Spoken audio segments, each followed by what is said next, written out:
of the invention of the Corinthian column and before the Romans introduced the arch. And though I look up with a delighted eye at many of the revolutionary buildings now going up in London, my profoundest thought is that I like the crashed mothership by Daniel Libeskind that I pass on Holloway Road, and I like the cornices and the metopes and the triglifs and the gutules and the dentils and the caryatids and all the other features on the more traditional buildings. But I have come to the conclusion that I like each more for its proximity to the other.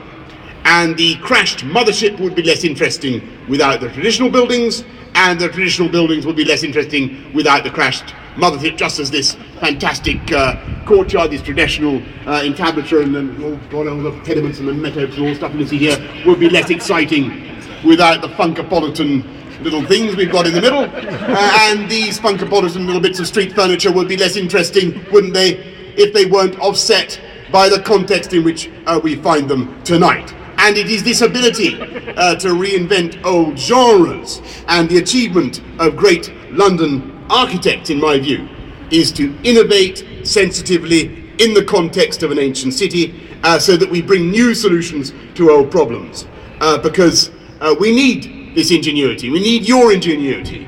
If the houses and our streets are better designed, then they're likely to be safer, and the middle classes will send their kids to the local schools, and there'll be less inequality, therefore, and the neighbourhood is, if a neighbourhood is pleasing to look at, then it's less likely to be prone to vandalism, the environment will be improved, and that's why, of course, I'm sure you'll all be agog to know about the forthcoming London plan, and you are, I can tell. All I can say is that together with my friend and colleague Sir Simon Milton, my planning director, we will be shortly be producing it. All I can say is that we will be announcing a blueprint for this blueprint in due course, because it takes an awful long time to produce a new London plan. I'm going to give you a few clues. I am not opposed to all tall buildings. Hooray. No. Yes. When Barry and Pugin proposed Big Ben, I bet there were all sorts of Westminster councillors who howled about monstrous carbuncles, and I'm sure there is not one of us here now who would want to blow up the House of Commons, at least on architectural grounds. But I think if a tall building is out of keeping with the area, if the proposal is just gigantism for the sake of gigantism, then I'm afraid I will not hesitate to direct refusal. We will be in favour of creating high density without necessarily always creating high rises. And I do think it's shameful that we're now building in London buildings, habitations with the smallest average room size in Europe. We will therefore be re-establishing the space standards first promoted by the visionary planner Sir Parker Morris in 1961. We need to build for the long term, buildings that people will want to keep for 100 years and not tear down in 30. Look at some of the housing. Well, not the stuff that you're building, I'm sure it's all fantastic, but look at some of the housing we're building, and ask yourself, where are the traditional features, the period features of this decade, whatever it's called, the noughties, the zeros, we haven't even worked out what the name of this decade is. What are the features, the period features that the yuppies in 100 years' time will be rescuing from the skips? What are they? I don't know the answer. I'm sure there are people in this courtyard who know the answer. Not only that, there are people in this courtyard who are creating the answer.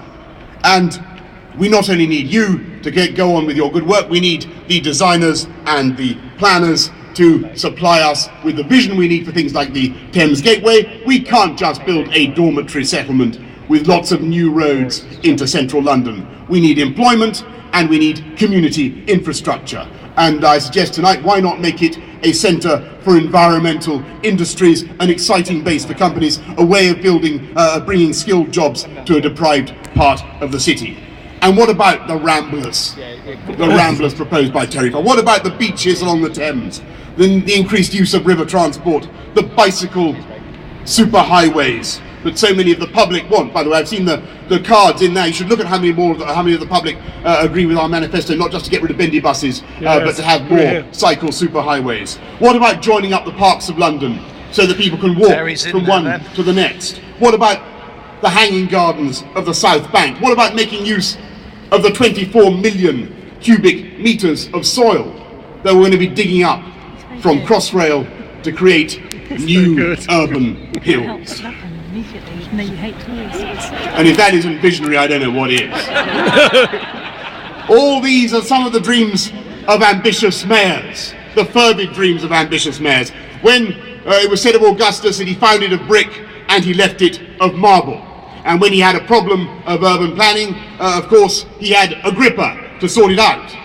Get Agrippa, as he doubtless shouted to his henchmen.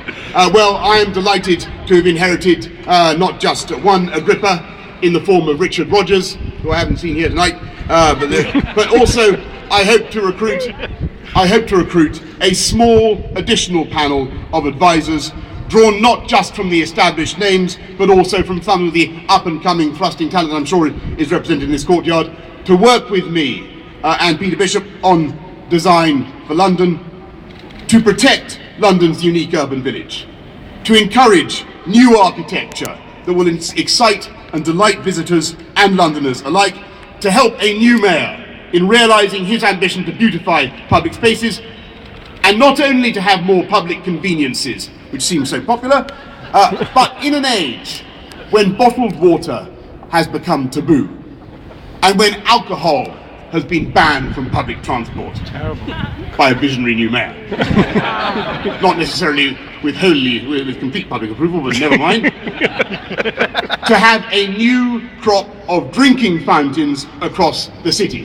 And I don't think I'm betraying any particular confidences if I say that if we can do that without introducing fluoride into the drinking water, then we will have the support of that vital architectural critic, the Prince of Wales. So I hope you will join with me in this next stage of our city's journey, so that we lengthen the lead of London, not just as the best place in the world to visit and the best place in the world to make money, but the best place in the world to live, which is what you help it to be. Thank you very much. Hey. As you may know, it's the Mayor's birthday today.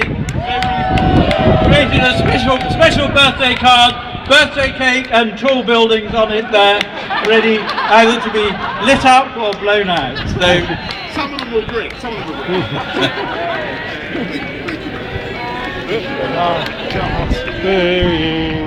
Well, thank you very much, Mayor. Thank you very much all for coming. Thank you, Peter Bishop, and enjoy the rest of the party and indeed the rest of the festival for the next 4 weeks. Thank you.